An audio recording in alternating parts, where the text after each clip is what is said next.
जपाना रंग अपना कुछ न कुछ पर पड़ाता है। मगर कुछ लोग रंग अपना बढ़ाते हैं, जमाने पा अमल से जिंदगी बनती तो हम सभी बना लेते। नवाजिश जब तलक उसकी न हो, कुछ हो नहीं सकता। ये कहानी स्वामी दयानंद के बचपन की है। उनके हृदय में ऊपर लिखी दो जिज्ञासाएं उत्पन्न न हुई थीं। इन जिज्ञासाओं का समाधान खोजकर उन्होंने जमाने पर अपना रंग चढ़ा ही दिया। गुजरात काठियावाड़ राज्य में टंकारा नाम का एक छोटा सा नगर है। यहाँ आज से लगभग एक शताब्दी पूर्व एक ब्राह्मण परिवार रहता था। इस परिवार के मुखिया करशन जी थे। ये परिवार धन धान्य से संपन्न था। करशन जी शिव भक्त थे। इनके घर फाल्गुन कृष्णा दशमी संवत 1881 सन 1824 में एक बालक ने जन्म लिया, जिसका नाम मूलशंकर रखा गया। किसी को क्या पता था कि यह बालक संसार को जीवन ज्योति प्रदान करेगा। पाखंडों में फंसे हुए लोगों को ज्ञान का प्रकाश देकर सन्मार्ग पर चलाएगा। पिता पौराणिक परिपाटी के शिव भक्त थे, अतः वे पुत्र को भी अपने जैसा ही शिव भक्त बनाना चाहते थे। वे उसे बचपन से ही शिव पुराण की कथाएं सुनाया करते थे। बालक मूलशंकर की वृद्धि तीव्र थी, अतः उसने बाल्यावस्था में ही पुराणों की अनेक कथाएं याद कर ली। साथ ही 10 वर्ष की अवस्था तक संस्कृत के कई छोटे छोटे संचों को भी पढ़ लिया। पर के वातावरण ने उन्हें पूरी तरह शिव पर श्रद्धा रखने वाला भक्त बना दिया। वे प्रतिदिन मंदिर में जाकर शिव की अर्थना करते और ओम नमः शिवाय मंत्र का जाप करते थे। एक साधारण सी घटना के कारण मूलशंकर के जीवन में एक नया मोड़ आ गया। शिवरात्रि का अवसर था। परिवार में सबने बड़ी श्रद्धा से शिव का व्रत रखा। पिता ने इन्हें भी कहा, बेटा मूल, तुम भी शिवरात्रि का व्रत रखो। व्रत रखने से देवताओं के देवता महादेव शिव शंकर प्रसन्न होंगे। वे सारे संसार के स्वामी हैं। तुम्हें बहुत पुण्य मिलेगा, शिव जी के दर्शन होंगे। इस उपदेश को सुनकर मूलशंकर ने भी श्रद्धापूर्वक व्रत रखा। सारा दिन कुछ खाया पिया नहीं। सायंकाल होते ही पिता के साथ शिव पूजन के लिए वह मंदिर में पहुंच गया। उसने सारी रात जाकर शिव की पूजा करने का निश्चय किया। उस समय मूलशंकर की आयु 11 वर्ष की थी। दिन भर निराहार रहकर मूलशंकर ने शिव पुराण की कथा सुनी। स्वयं भी शिव स्तोत्र का पाठ किया। उसके हृदय में भक्ति का अथाह समुद्र हिलोरे ले रहा था। पिता के समान उसने भी पूजा सामग्री अर्पित करते हुए शिव पूजन किया।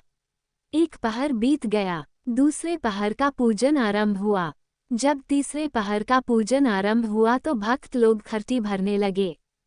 मंदिर में सन्नाटा छाया हुआ था, परंतु मूलशंकर सच्ची श्रद्धा से शिव की सेवा में जाग रहा था। उसे भय था कि कहीं सो जाने के कारण व्रत भंग न हो जाए और वह व्रत के पुण्य से वंचित न रह जाए। उस समय एक अद्भुत घटना घटी। इस घटना ने मूलशंकर के हृदय में एक क्रांति की लहर उत्पन्न कर दी। उथल पुथल मचा दी।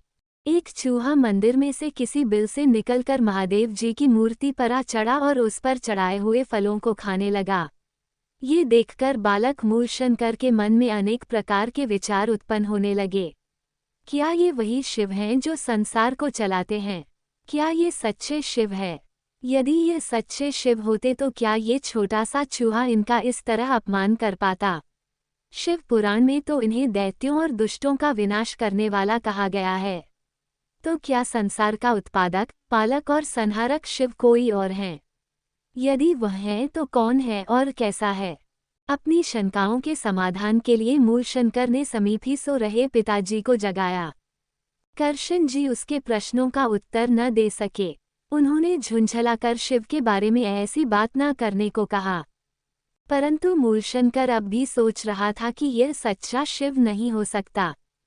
जो अपने ऊपर से एक छोटे से चूहे को नहीं हटा सकता, ये हमारी और संसार की रक्षा कैसे कर सकता है? इसी उद्विग्नता में वह मंदिर से उठकर घर चला आया। पानी पीकर व्रत भी तोड़ दिया। मूलशंकर के मन में अब सच्चे शिव को पाने की लगन उत्पन्न हो चुकी थी। सच्चा शिव कौन है? उसका रंग रूप क्या है? वो कहीं रहता है? उसे किस प्रकार पाया जा सकता है? इन विचारों ने मूलशंकर को संसार की चहल पहल से उदासीन बना दिया।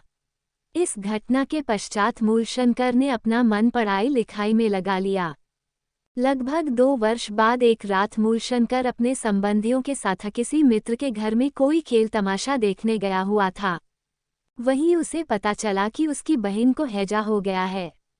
वह तुरंत घर लौटा। वैद्यों ने उसकी बहन को बचाने के लिए पूरा जोर लगाया परंतु वह बच न सकी। मूलशंकर ने अपनी आंखों से अपने जीवन में ये पहली मृत्यु देखी थी। जिस बहन को 4-6 घंटे पहले वह हंसती खेलती छोड़कर गया था, वहीं अब संसार से उठ गई। घर के लोगों ने रोना पीटना शुरू कर दिया परंतु मूलशंकर दीवार से लगा हुआ चुपचाप मृत्यु के संबंध में सोचता रहा। कुछ समय और बीता और फिर एक दिन उसके चाचा भी परलोक सिधार गए। मरने से पहले उन्होंने मूलशंकर को बड़ा प्यार दिया था। उनके मरने पर मूलशंकर भी फूट फूट कर रोया, जबकि बहन के मरने ये सोचता ही रहा था। बहन की मृत्यु पहला धक्का था, चाचा की मृत्यु दूसरा धक्का बन गई। वह सोचने लगा, ये सब क्या है? क्या सभी को एक न एक दिन मरना है? क्या मैं भी ऐसे ही मर जाऊंगा? आखिर मृत्यु है क्या मनुष्य इससे मुक्त नहीं हो सकता? मूलशंकर को वैराग्य होने लगा। वह घर बार छोड़कर सच्चे शिव को खोजने और मृत्यु का हल ढूंढने के लिए घर से निकल गया। मूलशंकर ही बाद में स्वामी दयानंद के नाम से प्रसिद्ध हुए।